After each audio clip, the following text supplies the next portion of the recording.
The waiting area at Honolulu International buzzed with that peculiar, restless energy found only in airports. Half giddy anticipation, half bone-deep exhaustion. Among the sprawling crowd queued up for Pacific Airways Flight 782 to Los Angeles, a woman stood who seemed to blend effortlessly into the chaotic backdrop.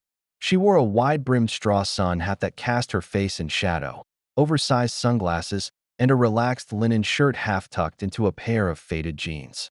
She carried no flashy luggage, no loud accessories to announce her presence. A simple canvas duffel bag hung from her shoulder, worn and soft, as if it had been carried across continents and back again. To most people in the long, shuffling line, she was just another tourist, wrapping up a tropical getaway before returning to the mainland. She certainly looked the part. Her skin was sun-kissed, her lips were slightly chapped from the salt air, and a worn paperback mystery novel was clutched in one hand. Her boarding pass read Emily Parker, and no one paid her much attention as she moved quietly and efficiently through the security checkpoint and made her way to the gate area. But Emily was not like the other passengers. She wasn't lost in thought about the meetings that awaited her in Los Angeles, or the school pickups, or what she might make for dinner that night. She wasn't scrolling mindlessly through Instagram feeds or trying to balance a lukewarm latte in one hand and a phone in the other. She sat upright in the stiff gate chair, her legs crossed, her gaze subtly scanning the room. Her eyes flicked to the emergency exits, to the TSA agents chatting near the scanner, to the man 3 rows over whose nervous foot-tapping hadn't stopped for a full 20 minutes. She cataloged it all, not with anxiety, but with a machine-like precision that had been drilled into her long ago. And yet, if you had asked the gate agent later who she remembered from the boarding process, the name Emily Parker wouldn't have even cracked the top 10. When her boarding group was called, she rose calmly and stepped forward, sliding gracefully into the stream of passengers making their way down the jet bridge. A young couple in front of her argued heatedly about their seat assignments. A family wrangled 3 small, crying children and a cumbersome stroller. An older man grumbled at his boarding zone being skipped. Emily didn't react to any of it. She simply walked aboard, gave a gentle, almost imperceptible nod to the smiling flight attendant at the door, and found her seat near the middle of the aircraft, 23B, an aisle seat. As she settled in, she helped a young mother 2 rows up lift a heavy bag into the overhead bin, a small act of kindness that earned her a grateful, relieved smile. When a flight attendant passed by, Emily asked for a cup of water before takeoff, claiming a mild headache. But in truth, she just wanted an early gauge of the crew's attentiveness and response time. In her lap, the paperback novel sat open, but her eyes weren't on the page. They were watching, measuring, observing. The cabin filled quickly with the usual chorus of overhead bins slamming shut, babies fussing, and passengers navigating the awkward, shuffling dance of stepping over legs to reach their window seats. Emily remained relaxed, but her senses were on high alert. She noted a man in a crisp business suit carrying an almost empty briefcase, odd for a Friday morning flight. She noted the elderly couple in 21A and 21B, both of whom were wearing portable oxygen sensors on their fingers. She noted the flight attendant who had a slight, almost hidden limp, favoring her left leg. None of it was a cause for alarm, but Emily Parker didn't ignore details. She never had. As the plane began to taxi away from the gate, she let out a soft, controlled breath and closed her eyes, sinking into the familiar, deep hum of the engines. She hadn't flown commercially in over a year, not since she had quietly retired from the cockpit. The irony wasn't lost on her. After nearly a decade of flying high-performance military aircraft and, later, commercial airliners, her first time back in the air was as a passenger. The truth was, Emily had needed a break. Her last assignment had left her emotionally threadbare, worn down by the stress, the bureaucracy, and the memories that clung to her like ghosts. So, Hawaii had seemed like the perfect escape: sunsets, solitude, and blessed anonymity. She never expected that anonymity to be so thoroughly and catastrophically tested. Midway through the ascent, the captain's voice crackled over the intercom, smooth and confident. "Ladies and gentlemen, welcome aboard Pacific Airways Flight 782. We're currently climbing to our cruising altitude of 36,000 feet. The weather's looking smooth all the way to Los Angeles, so please sit back, relax, and enjoy your flight." The usual smattering of polite applause came from somewhere in the back of the plane. Emily smirked faintly. The captain sounded young, self-assured, but maybe just a little too green around the edges. A cart rolled past, offering drinks. Emily politely declined. She reached up instead for the overhead light and turned it down slightly, creating a small pocket of shadow around her seat. Her hands, always steady, rested on her thighs. They were the hands of a pilot, capable of making micro-adjustments to a fighter jet traveling at twice the speed of sound. She had the reflexes of a warrior, the bearing of a leader, and the profound silence of someone who had been through far more than she ever spoke about. Flight 782 settled into its cruising altitude. The seat belt sign blinked off. Passengers unbuckled and began to shuffle to the restrooms. Laptops opened, and the soft clicking of keyboards filled the air. Conversations resumed. The comfortable, lulling routine of air travel returned, and the passengers relaxed. But Emily never got comfortable. Every 15 minutes, she would subtly check the clock, check the position of the wing flaps from her view down the aisle, and listen to the pitch and rhythm of the engines. Everything, so far, was perfectly normal. A smooth flight, a friendly crew, quiet skies. Until a faint, almost imperceptible vibration in her seat made her brow furrow. It was small, and it was brief, but it wasn't random. She sat up straighter. That vibration wasn't turbulence. It felt like a system compensation. A trim correction, perhaps, or worse, a momentary flight path adjustment triggered by a manual override, which should never happen during the cruise phase of a flight. Emily unclipped her belt slowly and leaned slightly into the aisle, her ears straining to hear something, anything, out of the ordinary. She wasn't sure what she was expecting, maybe nothing at all, but her instincts, honed over thousands of hours in the sky, had never once failed her. Then came the first overhead chime.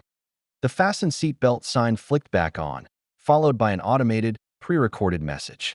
"Ladies and gentlemen, please return to your seats and fasten your seatbelts.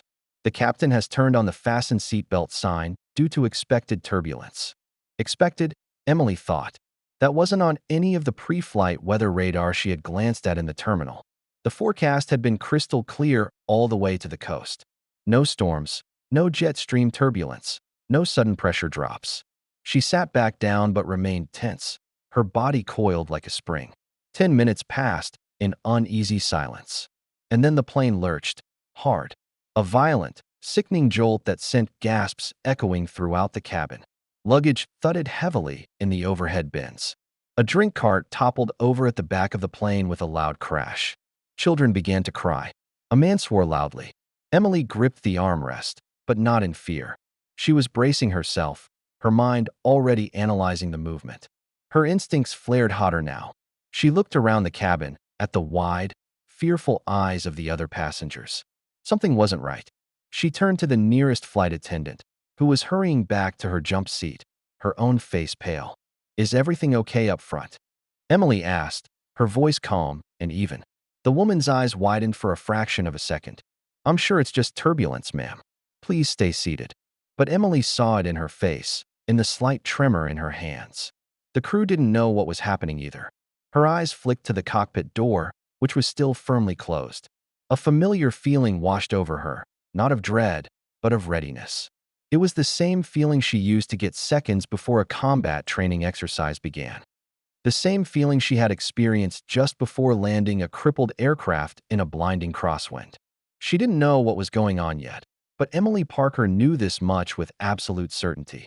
This flight was not going to end the way it had started. At 36,000 feet over the deep, endless blue of the Pacific Ocean, Flight 782 seemed to steady itself after the sudden, violent lurch. Passengers whispered nervous reassurances to each other, their masks of strained smiles reappearing as they pretended it had all just been a rough patch of air. The flight attendants moved through the aisles, checking seat belts and offering those same strained, unconvincing smiles. But Emily Parker didn't relax. She had flown through real turbulence before, the kind that could flip a C-130 transport sideways. What had just happened was not turbulence. It felt like a system shock, something initiated from within the aircraft itself. It had the jarring signature of a manual trim reset or a sudden pitch correction. Something was profoundly wrong with the flight controls. She watched the overhead lights. There were no flashing alerts. The engines still sounded normal, but she could tell they were pulling slightly harder than they should be, compensating for something. And then the real trouble began. A strange, metallic thud echoed faintly through the fuselage. It was subtle, but to a pilot's ear, it was unmistakable.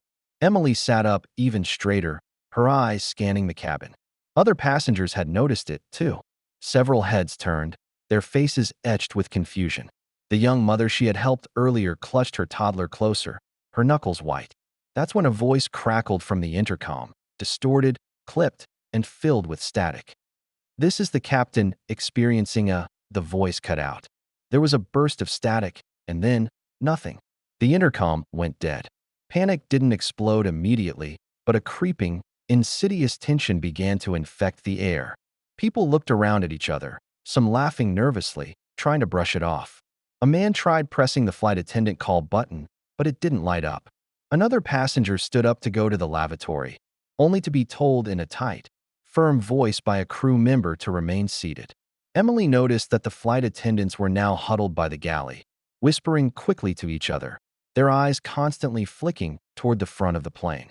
One of them reached for the internal phone, the one used to call the cockpit, and waited. There was no response. The cockpit wasn't answering. Emily unclipped her seatbelt. The flight attendant nearest to her turned instantly, her expression a mixture of fear and professional duty. "Ma'am, please remain seated," she said, her tone firm but with a slight, betraying quiver. Emily met her eyes, her own gaze calm and direct. "You're not getting a response from the flight deck, are you?" The woman froze, her training clearly not having prepared her for this. "We're handling it, ma'am." "No, you're not," Emily said, her voice quiet but unyielding, cutting through the attendant's facade. "Let me help." Before the attendant could argue further, the plane jerked again, even harder than before. A tray flew out of the galley and clattered down the aisle.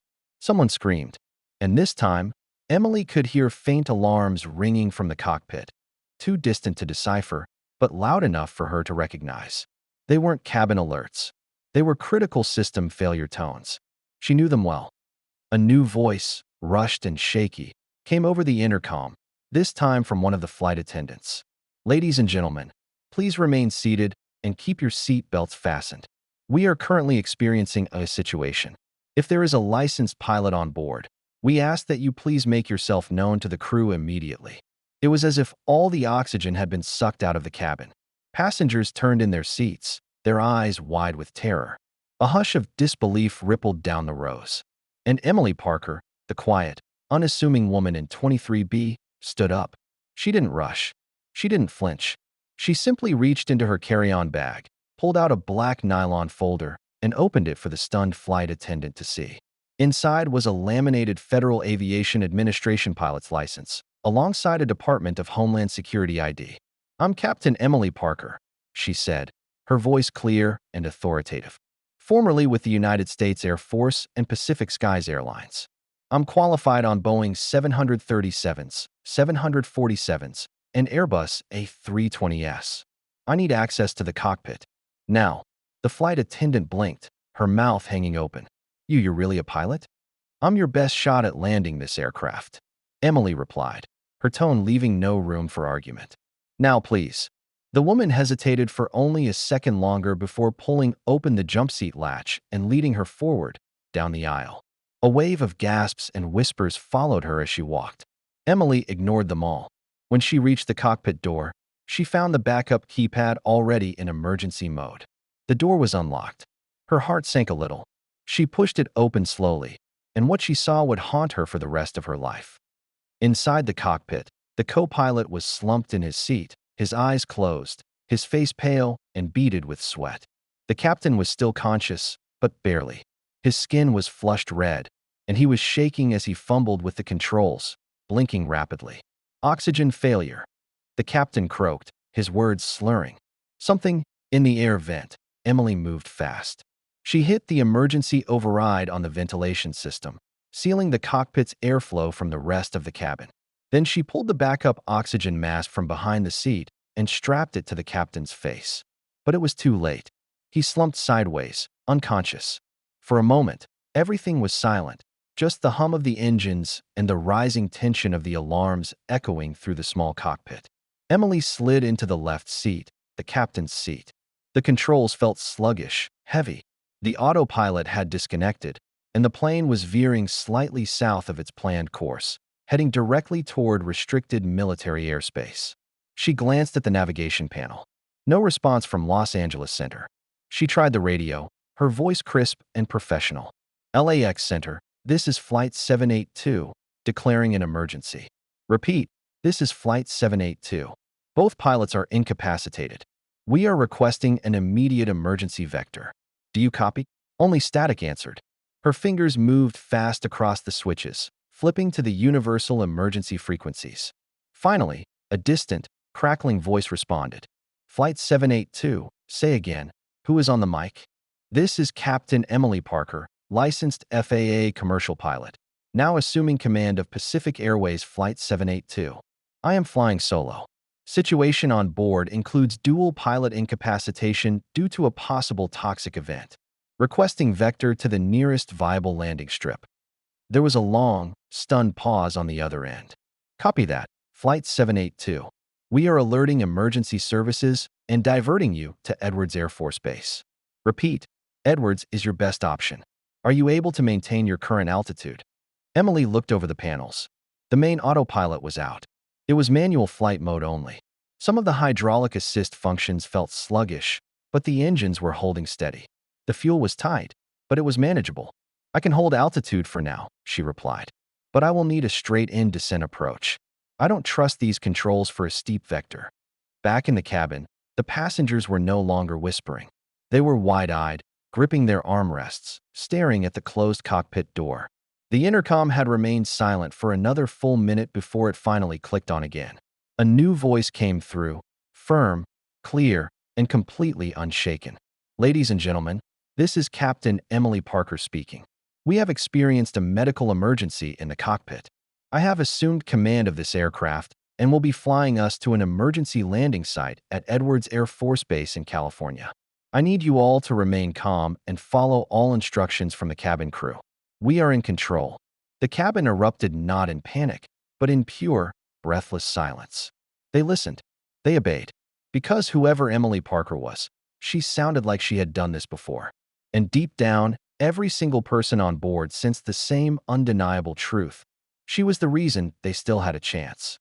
Inside the cockpit of Flight 782, Emily Parker sat in the captain's seat, her hands steady on the controls, her eyes flicking between the maze of gauges, screens, and switches with the trained, economical precision of someone who had performed this scan more times than she could count.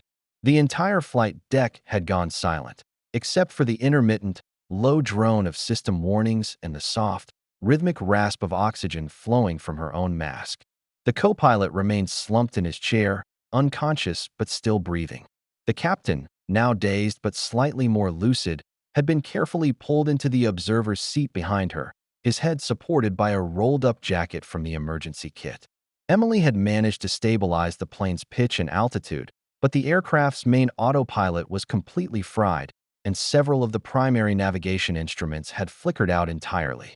She suspected a cascading systems fault, likely originating from the same toxic leak that had knocked out the pilots. She glanced over at the backup navigation screen. The data was still holding, though it was sluggish. The aircraft had drifted miles off its intended course during the last 20 minutes of chaos, heading directly toward restricted military airspace and undoubtedly setting off alarms on the FAA's radar tracking systems. This meant that eyes were already on her, and they were likely military ones. She tapped into the emergency channel again, her voice crisp. Flight 782 to LAX Center. Confirming emergency landing vector to Edwards Air Force Base. I need current weather conditions, runway availability, and the status of your emergency response teams. A voice came back, more focused and professional this time. Captain Parker, Edwards is clear. Runway 22L is being cleared for your immediate priority landing. Winds are light, 5 knots from the north.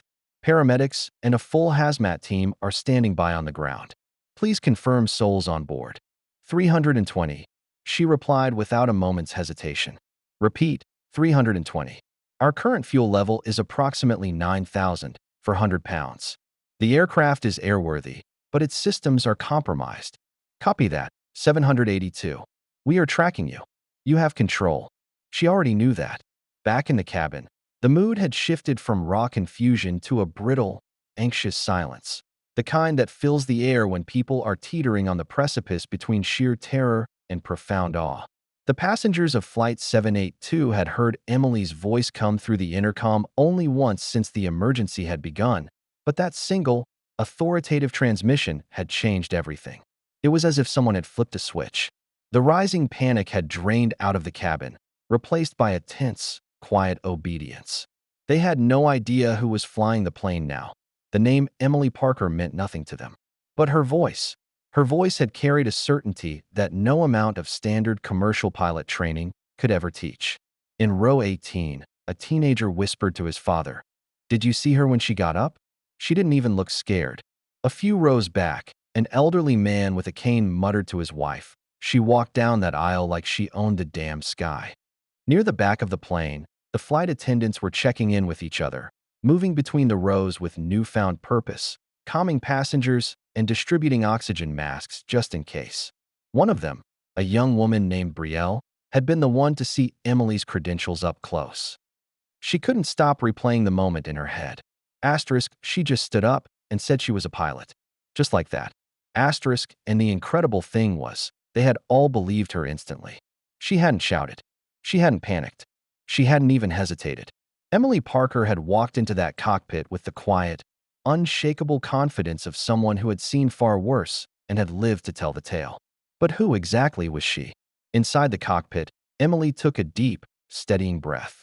It was time. She switched the intercom back on. "Ladies and gentlemen, this is Captain Parker again. I want to give you an update on our current status. We have rerouted our flight path to Edwards Air Force Base. I am currently flying the aircraft manually, and we are on course for a safe emergency landing in approximately 27 minutes. The cabin crew is highly trained and capable. Please remain calm and follow all of their directions." There was a brief pause. Then she added, with a deliberate, calculated clarity, "I have over 10,000 flight hours. I am certified on both Boeing and Airbus platforms. I am a former United States Air Force pilot. You are in good hands." The words dropped like stones into a perfectly still lake. In row after row, passengers turned to each other, their eyebrows raised, their mouths slightly agape. Asterisk Air Force? A real fighter pilot is on this flight. Asterisk, it sounded like something straight out of a movie.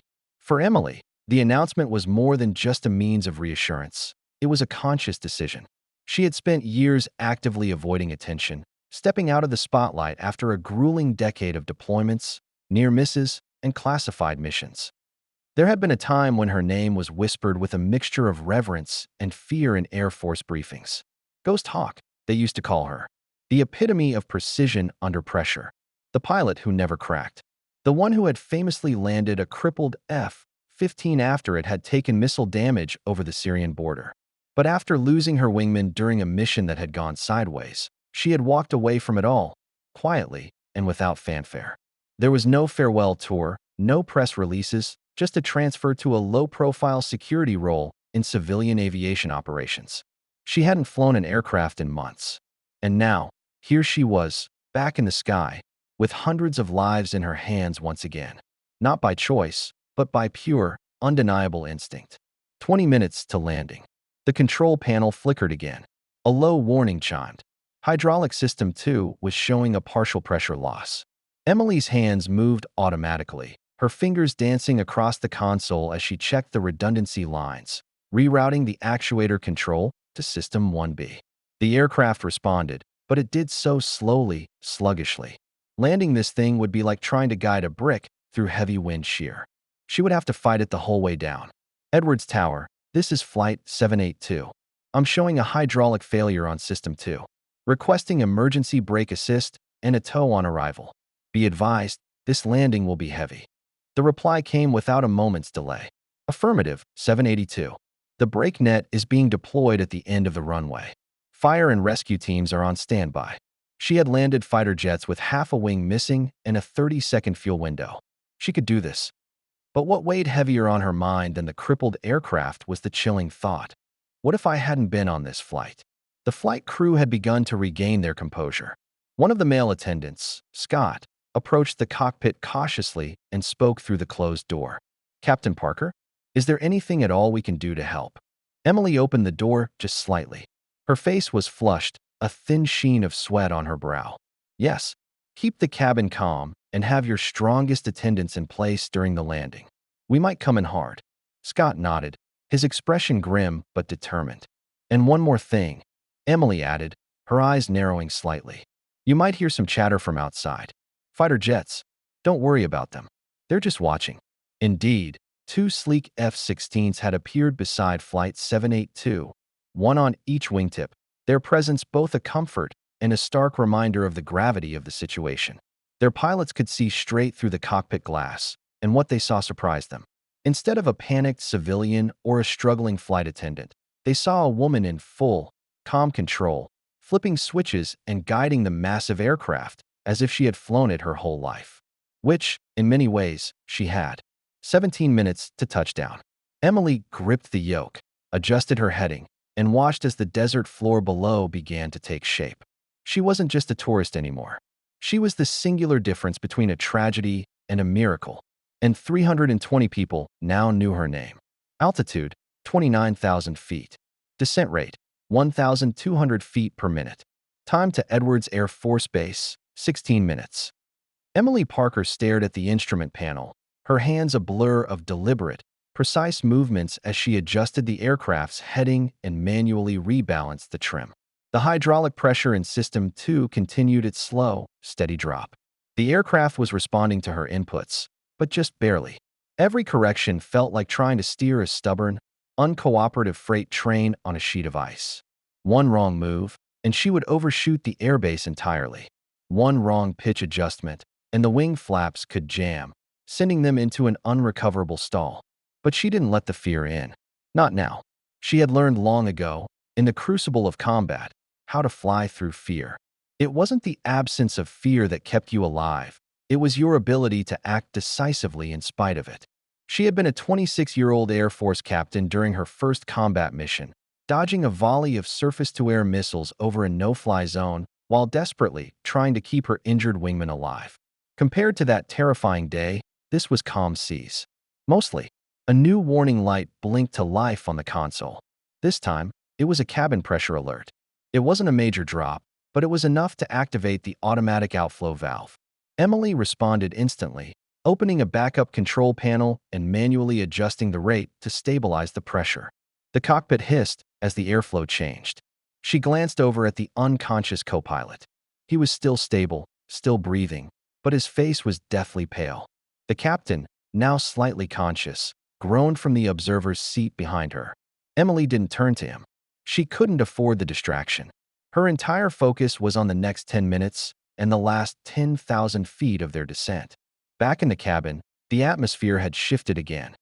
There was no screaming, no chaos, no shouting passengers demanding answers.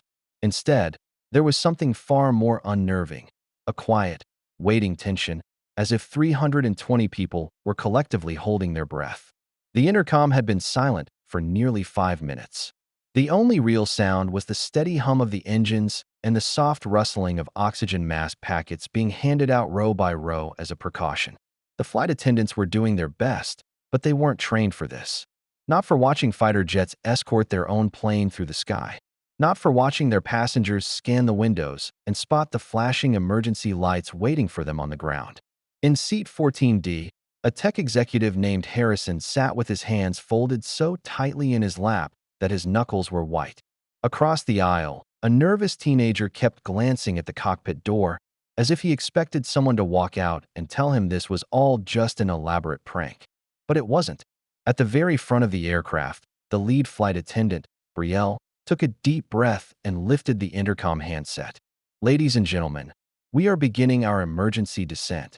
Please make sure your seat belts are securely fastened. Place your tray tables in their full upright position and ensure your seats are also in the upright position. Stay seated and do not block the aisles. You may feel some heavy braking and hear some unusual noises as we land. Please remain calm." A few heads turned toward the cockpit. They were all thinking the same thing.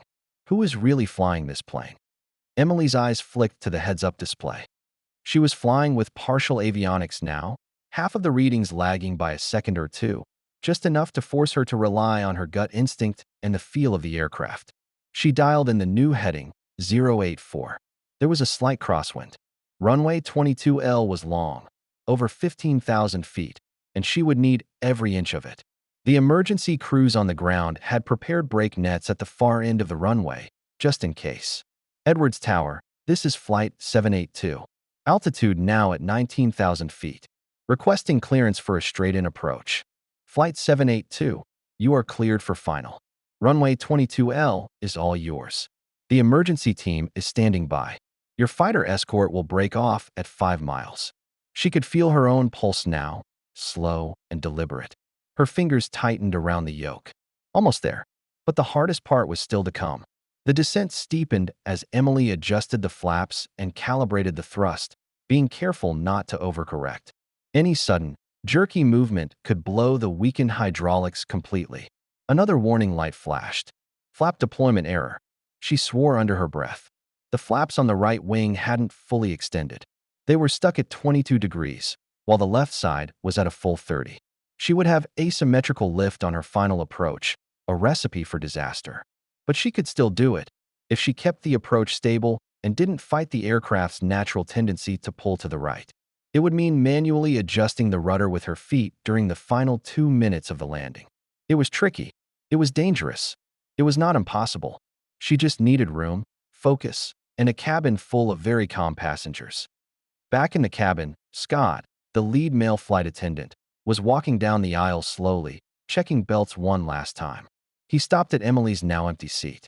Her carry-on bag was still tucked under it. He noticed something sticking out of the side pocket, a folded photograph. Scott glanced around. No one was watching. He reached down and pulled the photo out just far enough to see it. It showed a much younger Emily, standing beside a fighter jet in full Air Force flight gear, a helmet tucked under one arm. Beside her was another man in the same uniform. They were both laughing. Brothers in arms. On the back of the photo, in faded pen, was a short inscription, *, we made it out. For now, *. Scott slipped the photo back inside the bag and blinked hard. He returned to his jump seat and grabbed the intercom handset. Folks, we'll be landing very soon. You may hear some unusual sounds. Don't be alarmed. We've got a veteran pilot in control up there. The best kind. Just stay buckled. We're almost home. Altitude, 8,000 feet. Distance to runway, 14 miles. Through a break in the clouds, the vast California desert began to emerge, flat, golden, and harsh. And in the distance, a wide, gray stripe of safety. Emily aligned the aircraft with runway 22L. Flight 782, you are cleared to land. Winds are holding steady. You're clear to brake hard on touchdown. Emily adjusted the trim again, fighting the aircraft's pull. Her right hand held steady on the throttle, while her left guided the heavy yoke. The flaps rattled in protest. The hydraulics moaned. Her right foot braced harder on the rudder pedal. She didn't blink. At Edwards, the emergency teams lined both sides of the runway like a silent honor guard. Fire trucks, ambulances, security vehicles, hazmat units. The radio chatter on the ground had gone silent.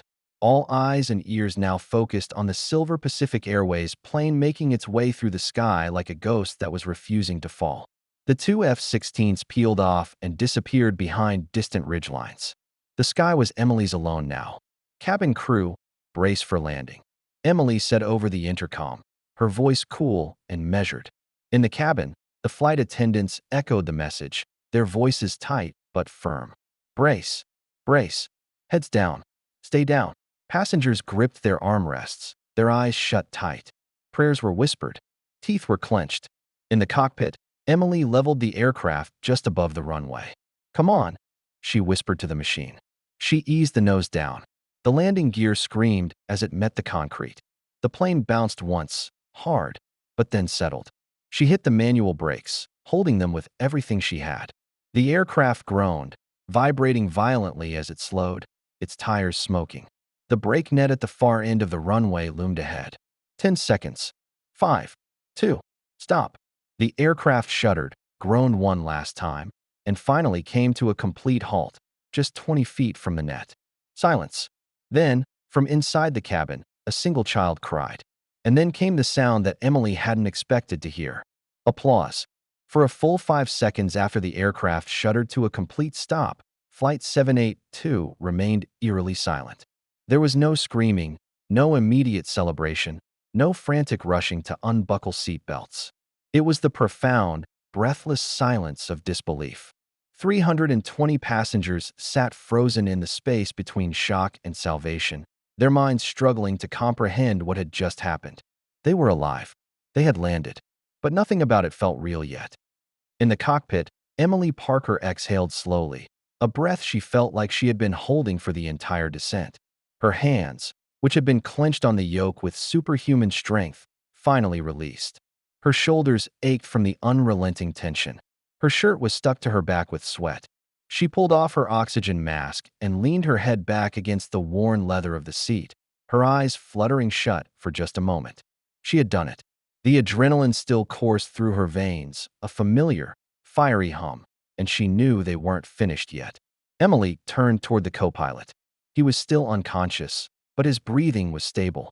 The captain, propped in the seat behind her, was more alert now, groaning as he slowly came to. She gave him a quick, reassuring look. "You're okay," she said. "Stay seated. Help is coming." The captain blinked, his eyes struggling to focus, trying to process the impossible reality of their situation. You landed us." Emily simply nodded, her attention already back on the controls as she toggled the radio. "Edwards Tower, this is Flight 782. The aircraft is down. Repeat, we are safely down. Requesting immediate medical personnel on board. We have 2 incapacitated pilots. No injuries have been reported in the cabin at this time." "Copy that, 782. The tower responded, the relief in the controller's voice palpable. "Emergency crews are on their way. Just sit tight." Outside, a convoy of rescue vehicles raced down the runway, their sirens blaring in a unified, wailing chorus.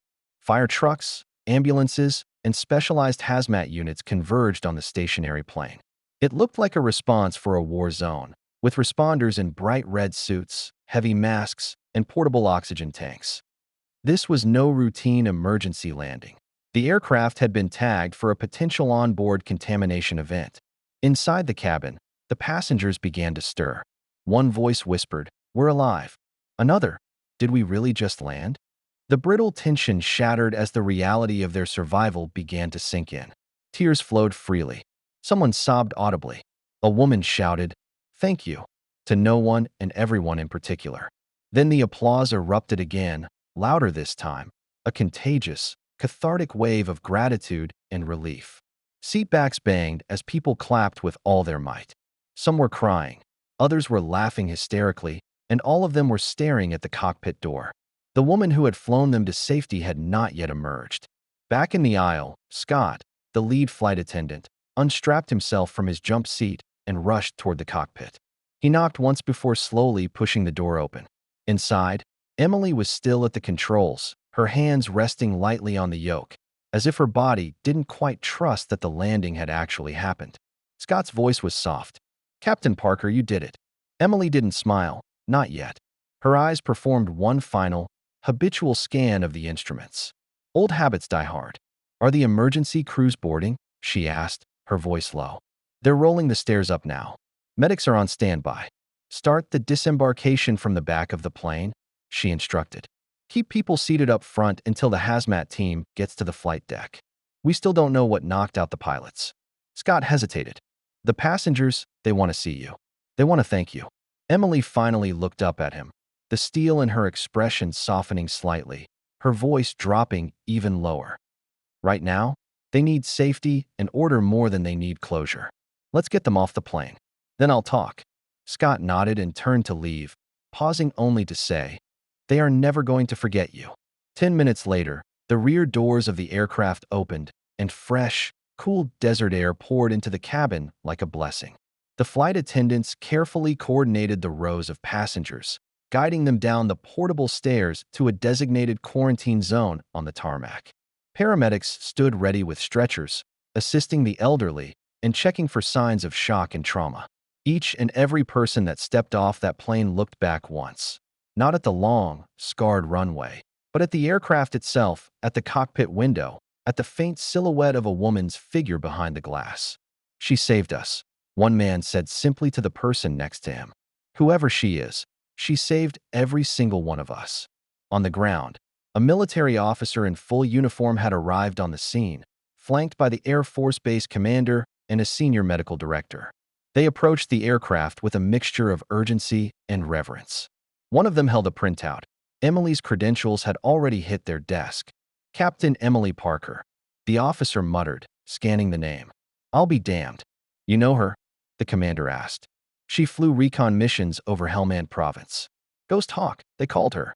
I never thought I'd hear that name again." Inside the cockpit, Emily finally stood. The ground crew had boarded. Medics had taken over the cockpit area, carefully tending to the still groggy pilot and co-pilot. Hazmat teams were preparing to test the airflow system. The cabin was nearly empty now, just a few stragglers being processed at the door. Emily stepped into the aisle and walked slowly toward the exit. As she reached the threshold, she stopped and turned back, looking at the rows of empty seats, the half-up tray tables, the forgotten earbuds, baby blankets, and books, the detritus of a floating city that had been on the brink of disaster and had, against all odds, survived. She closed her eyes for a beat and walked off the plane. On the tarmac, the press had already gathered behind a security line. Somehow, word had already gotten out. A few grainy still shots of her silhouette through the cockpit window had leaked, and in the age of live feeds, the truth travels faster than flight. But she didn't stop for the cameras.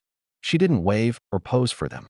She walked directly to the medical team, gave her preliminary statement, and insisted on being the last person from the flight to be processed. She stood quietly beside the mobile command vehicle, watching as the last of the passengers were handed bottles of water, comforted, counted, and loaded into buses that would take them to temporary shelters. Then, someone tapped her on the shoulder. It was Brielle, the young flight attendant. "Captain Parker," she said, her voice trembling. "I just wanted to say, I've never seen anything like that. Like you." Emily offered a faint, tired smile. "You held your crew together. That's not nothing. We all thought you were just a tourist," Brielle said, blinking back tears. Emily looked out at the desert, at the runway, at the silent, grounded plane. "Some tourists," she said quietly, "carry more baggage than others." Hours later, when the passengers had gone, the debris had been cleared, and the sun had dipped below the horizon, a man in a navy blue suit approached her with a clipboard. He was from the FAA. He handed her a report form and asked for her official statement. She filled it out in silence. When she reached the line marked, "Position on Flight 782, she paused, then wrote, *passenger. Emergency pilot in command. He looked at her as if he didn't know whether to salute her or shake her hand. Emily just handed back the form and said, "Next time, maybe double-check the cockpit air systems." He nodded, his expression grim. Noted, far away, as the evening news ran dramatic footage of Flight 782's miraculous landing, the anchors used words like hero, mystery pilot, and Air Force legend. But Emily didn't watch the coverage. She sat in a folding chair beside the hangar, sipping a bottle of water and staring up at the stars. She had once walked away from the sky, convinced she would never return. But today, the sky had called her name, and she had answered. Not as a tourist, but as a pilot. The emergency was over, but the storm of what came next was just beginning. By the time Emily Parker was escorted to the temporary holding center where the passengers and crew were being debriefed, her name was no longer a secret.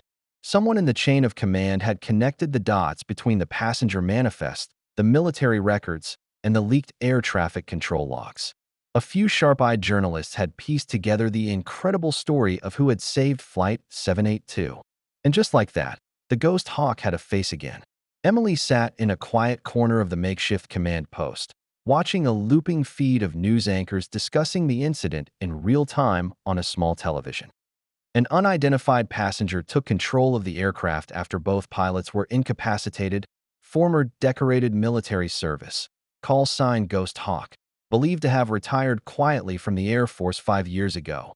Her phone, which had been powered off and buried deep in her bag, was probably full of messages. She had been deliberately out of the public eye since the day she had walked away from the Air Force, swearing she would never fly a combat mission again. And now, the entire world suddenly wanted to know everything about her. Not because she had asked for it, but because she had survived. Captain Parker? A calm voice called her name. She looked up. A man in his 40s, with a clean-cut look and a navy blazer, stepped forward. His badge identified him as Daniel Reyes, a senior investigator for the National Transportation Safety Board, NTSB. I'm here to ask a few questions. Off the record, for now. We're trying to piece together exactly what happened in that cockpit. Emily stood, stretching slightly, the muscles in her back and shoulders screaming in protest. She nodded toward a small, private room nearby. Let's do it in there. Once the door was closed, Daniel pulled out a small digital recorder, clicked it on, and placed it on the table between them. Your name, for the record. Captain Emily Parker, United States Air Force, retired. You were listed as a passenger on Flight 782. Yes, seat 23B, aisle, economy class. She offered a small, dry smirk. Not nearly as roomy as the cockpit. Daniel smiled, appreciating her dark humor. Walk me through what happened from your perspective, starting from when you first realized something was wrong. Emily leaned back in her chair, her hands resting relaxed on her thighs. The first signal was the unusual vibration during cruise. It wasn't turbulence. The autopilot should have compensated smoothly. Then I noticed the flight attendants whispering, clearly unsure of what was happening. When no announcement came from the captain after the lurch, I knew we had a problem. She gave him the full, unvarnished sequence. The strange smell of ozone near the cockpit, the unlocked emergency keypad, her brief but firm confrontation with the flight attendant, the sight of the unconscious crew, and the exact moment she had taken the controls. You've flown commercial aircraft before? Daniel asked. In simulators, yes. I trained in multi-engine conversions during my last year of service. She paused. Once you've flown an F-15 through active anti-air fire, an Airbus isn't as intimidating. It's like trading a knife fight for a game of chess. Daniel blinked, scribbling notes. So, you'd say the aircraft systems failed due to an air circulation anomaly? Possibly a chemical or electrical fault. My guess is a slow leak from the auxiliary electronics bay, located just beneath the cockpit floor. A short exposure wouldn't take out the crew instantly, but prolonged breathing of those fumes in a sealed environment would absolutely cause incapacitation. And you landed with partial flaps, compromised hydraulics, and a 15-degree yaw bias? Yes. Daniel looked up from his notes, his professional composure cracking for just a moment. That's borderline impossible. Emily just shrugged. It was a good day for miracles. After the debrief, she stepped out into the crisp desert evening. A light breeze kicked up dust along the edge of the runway. In the distance, the tail of Flight 782 loomed like a great, wounded bird. And that's when she heard the voice. Captain Parker. Emily turned. A young woman in civilian clothes, holding a press badge, was jogging toward her. Her name tag read Maya Lin, freelance reporter. I've been trying to reach you since the landing, Maya said, breathless. Can I just ask you one thing? Why didn't you reveal who you were sooner? Why keep it a secret all these years? Emily crossed her arms, her expression hardening slightly. Because I wasn't there to be anyone's hero. I was just taking a break from being one. Maya tilted her head, confused. But your service record, it's legendary. Combat sorties, hostage rescues. You were nominated for the Distinguished Flying Cross. Twice. And I walked away, Emily said, her voice dropping. Because I couldn't keep watching my friends go down in flames. I came back stateside and I never looked back. Until yesterday. Maya paused, caught off guard by the raw, unfiltered pain in Emily's tone. I didn't get on that plane to be remembered, Emily said quietly. I just didn't want anyone else to be forgotten. And with that, she walked away. By nightfall, the base had settled into a quiet hum. The last of the passengers were resting in hotels that had been arranged for them. Engineers were tearing apart the cockpit of the plane, and investigators were meticulously reviewing the flight data recorder. Emily had no official orders to stay, but the Air Force Base commander had quietly offered her an empty barack room. It was quiet, with no press allowed. She accepted. Inside, the room smelled of old linoleum and dust. There was just a bed, a desk, and an old, framed photo tacked to the wall of a squadron from 20 years ago. She lay down on the cot without changing her clothes. Her body ached, but her mind remained on high alert. Somewhere, beyond that door, the world was learning her name again. But here, in this quiet, anonymous room, she was just Emily. The next morning, a man she hadn't seen in years arrived at the base. It was Colonel Ray Mercer, her former commanding officer. He was grizzled, hard-edged, and still carried his coffee mug like it was a weapon. But his eyes softened when he saw her. "Hell of a landing, Parker," he said, his arms crossed. "I didn't know you still had it in you." She gave him a tired, weary smile. "I didn't know either." They walked along the tarmac in silence for a minute, the desert sun warm on their faces. Then he stopped and pulled something from his jacket pocket. It was her old wings, the original metal insignia she had turned in the day she retired. "You've earned these twice now," he said, pressing them into her palm. "Maybe it's time you stopped running from the sky." Emily took them gently, the familiar weight of them a strange comfort in her hand. "I wasn't running, sir," she said. "I was just tired of crashing." Colonel Mercer nodded. "Well, the Air Force is reviewing what happened. The FAA is, too. But there's already talk. Recommendations, citations, maybe even an official commendation from the president. You won't be anonymous for long." Emily looked down at the wings. Her name had returned to the sky, whether she was ready for it or not. The hotel room was quiet, but Emily Parker couldn't sleep. She hadn't slept much at all since the landing. It wasn't because she was anxious, but because the noise in her head had shifted. It was no longer the familiar hum of jet engines or the clipped buzz of comms in her headset. Now, it was the relentless, deafening roar of public attention. 3 days had passed since she had safely landed Flight 782. In those 72 hours, her face had been plastered across every major news network. Phrases like mystery military pilot, real-life hero, and a modern-day Sully had been splashed across countless headlines. She had gone from being an anonymous tourist to a worldwide icon overnight, and she hated every single second of it.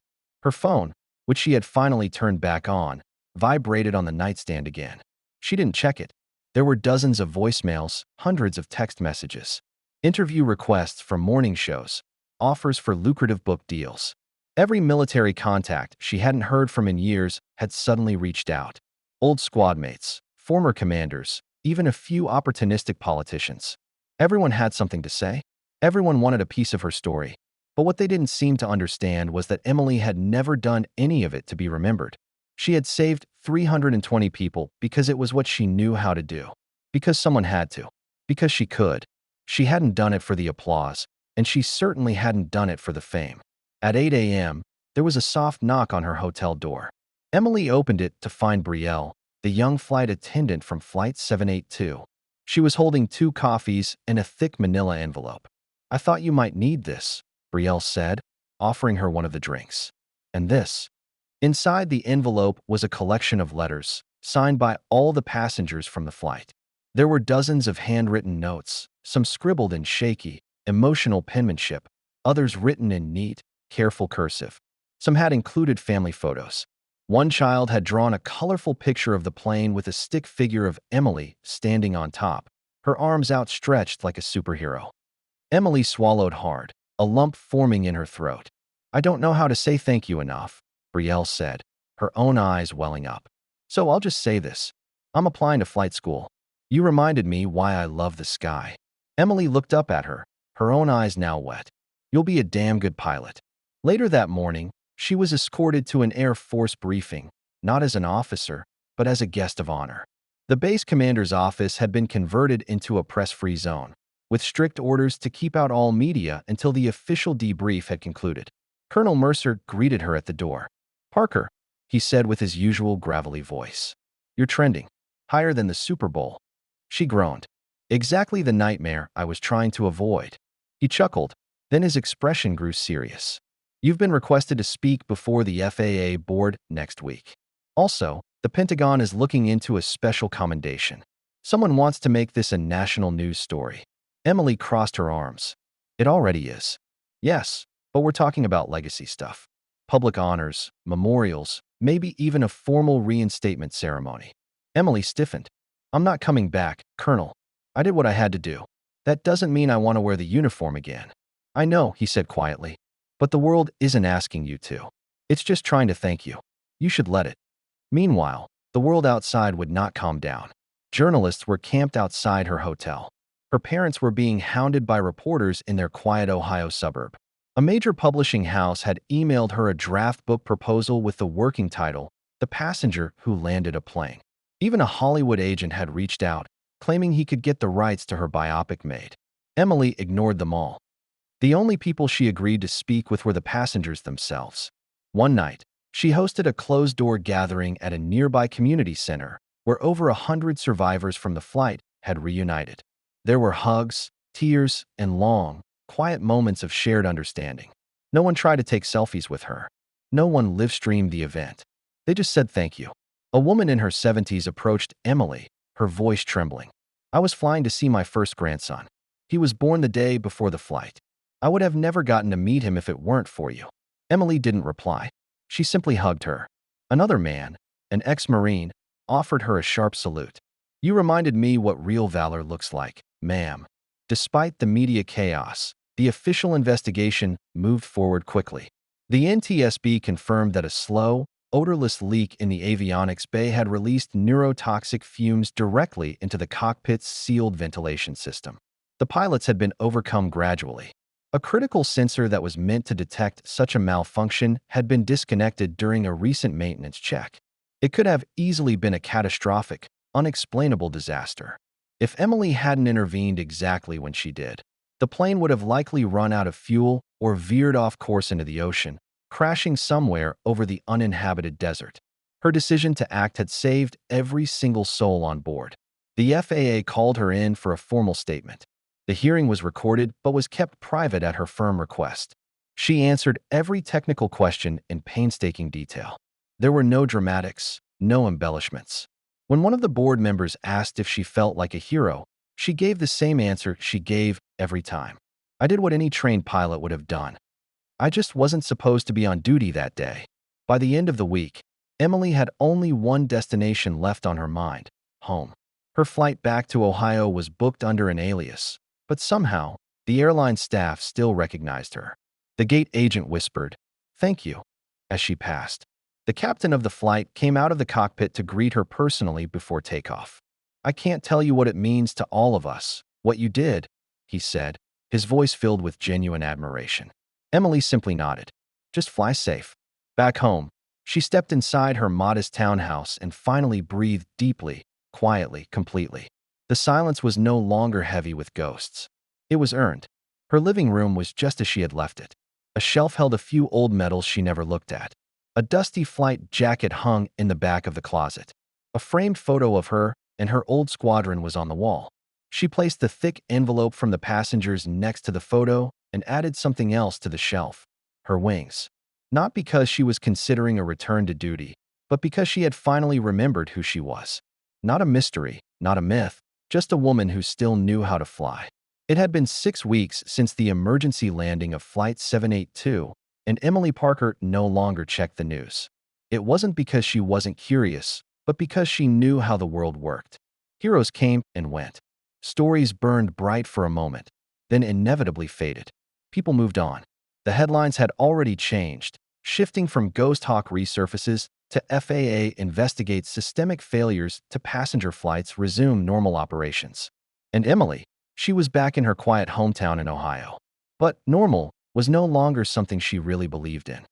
Her quiet life had returned, but it didn't feel the same. Every time she drove past the small local airfield just outside of town, she would slow down, not to visit, just to look, just to remember. Flying had once been everything to her. Then, for a long time, it had become a scar. Now, somehow, it was calling to her again. One Thursday morning, she was sitting in the corner of her favorite coffee shop, leafing through a local paper, when a familiar voice interrupted her thoughts. "You always sit like that," legs half crossed, left thumb drumming on the table. She looked up and a slow, genuine smile spread across her face. Brielle, the young flight attendant from Flight 782, was standing in front of her with a duffel bag slung over her shoulder and a tired but happy look in her eyes. Emily rose and hugged her. "You didn't say you were coming to town." "I didn't know until last night," Brielle said. "I had an interview for the flight school entrance exam in Dayton." Emily grinned. "I told you you'd be a damn good pilot." "They said the same thing. I start next month." They walked together through a nearby park, a wide stretch of open green scattered with kids on bikes, young couples, and old men feeding the birds. It reminded Emily of why she had always loved the solid ground, but also why the endless sky had always pulled her back. I still have dreams about it, Brielle admitted as they sat on a bench. About the flight. They're not nightmares, just flashes. The sound of the alarms, the tilt of the cabin, the sound of your voice over the intercom. Emily nodded, understanding completely. It doesn't leave you. It just settles in. Brielle looked at her. Do you miss it? Emily paused, watching a small plane trace a white line across the blue sky. Every single day? That night, Emily sat at her desk and finally did the one thing she had been avoiding for weeks. She opened the emails. There were hundreds of them, some from the passengers, others from active pilots, from strangers, from veterans, from flight school cadets. People from all over the world had shared their fears, their thanks, their own stories of trauma, their hopes. One message came from a teenage girl who had been terrified of flying her whole life. But after reading about you, she wrote, I told my parents I want to take my first flight. If you were on that plane, I know I would have been safe. You made the sky feel like home again. Emily stared at that last sentence for a long, long time. Then she closed her laptop. 3 days later, she returned to the airfield. This time, not just to watch, but to fly. A small Cessna 172 sat at the far end of the runway, and beside it stood Tommy, a retired flight instructor she had once trained with during her post-service civilian transition. You sure about this? He asked, handing her a headset. Emily tightened the strap and slid into the pilot's seat, her hands finding the controls with a familiar ease. No, she said, but I'm tired of pretending I'm not. The engine roared to life. Her hands moved with an instinct that had never truly left her. The runway stretched out ahead, and as she accelerated, the old, familiar thrill sparked in her chest again. Takeoff was smooth, effortless, inevitable. From 5,000 feet, the town below looked small and soft, the sky endless and welcoming. Emily leveled out the plane and laughed into the radio, a sound of pure, unadulterated joy. Tommy's voice crackled back in her ear. Still got it. She smiled. Never lost it. The Air Force had sent one final letter a few weeks earlier. It was a formal commendation, quiet, respectful, and deeply personal. It acknowledged her actions as being critical to the preservation of 320 lives, and it officially offered her a ceremonial return to service if she ever wanted it. She had never replied, not because she was refusing the offer, but because she knew something that no one else did. She didn't need the uniform anymore to prove who she was. The wings lived inside her now. A month later, she gave her first public talk. Not to the media, not to a panel of decorated generals, but to a small room full of aviation students at a local flight academy. She stood in front of them in jeans and a simple leather jacket. There were no medals on her chest, no bright spotlights on her face. It was just Emily, and she told them the truth.